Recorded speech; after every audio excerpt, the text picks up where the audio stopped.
MarketStrategy.com.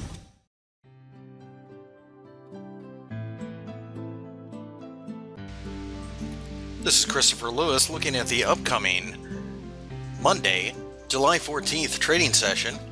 And the economic calendar, as you can see, is fairly light for this Monday session, but there are a couple minor announcements that could move the market a bit.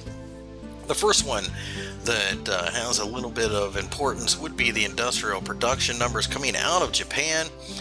That, of course, can have an effect on the yen and the Nikkei both. Will probably be very limited in its impact on the marketplace.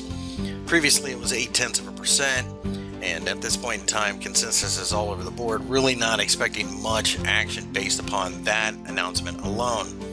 There is industrial production year over year for the month of May out of the Eurozone, and that, of course, can have an effect on various European stock markets, the DAX, the CAC, MIB, even perhaps the FTSE, as the Eurozone is one of the largest trading partners of the UK, and of course can affect the euro itself. This could lead to the sentiment overall in the markets. In theory, I suppose if we got bad numbers out of both, we could see risk assets being sold off in general. However, having said that, this looks like it's setting up to be a rather technical day.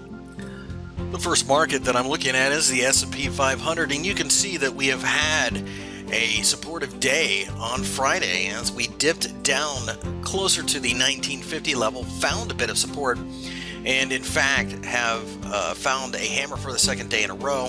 Did not go as low as the Thursday session, and this tells us that momentum is building to the upside, and a break above 1970 or so should send this market looking for the 2000 level, where we see a significant psychological barrier. Above 2000, things get interesting for this market, as it could be more of a longer term buy and hold proposition. Nonetheless, it does look like the buyers are starting to take control again. Looking at the dollar yen, you can see that we had a slightly positive candle for the day. Really nothing to get too excited about. The only thing it does tell us, though, is that the 101 level and the area just above it does continue to offer support, and we look like we're ready to continue consolidating. This market could be influenced by the Japanese numbers earlier in the day, but quite frankly, this looks like the type of market that is settling into a summer range. We're at the low of that range, so naturally the buyer should come in and pick this market up a bit. Looking at the British pound, we have continued sideways action. Not a big surprise, as quite often in technical analysis you will see an impulsive move higher, a grind sideways, an impulsive move higher, and another grind sideways. These are simply areas where the market is trying to get a bit of a rest so that the buyers can get involved again.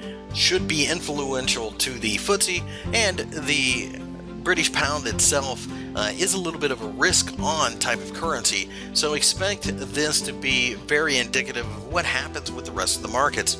Right now, though, it looks like 1.72 is the barrier to break above to the upside, so that we can finally go to the target of 1.75. Over in the euro dollar, you can see that we continue to meander and basically struggle right around 1.36. This is a market that is essentially stuck between 135 and 137, so we are at fair value.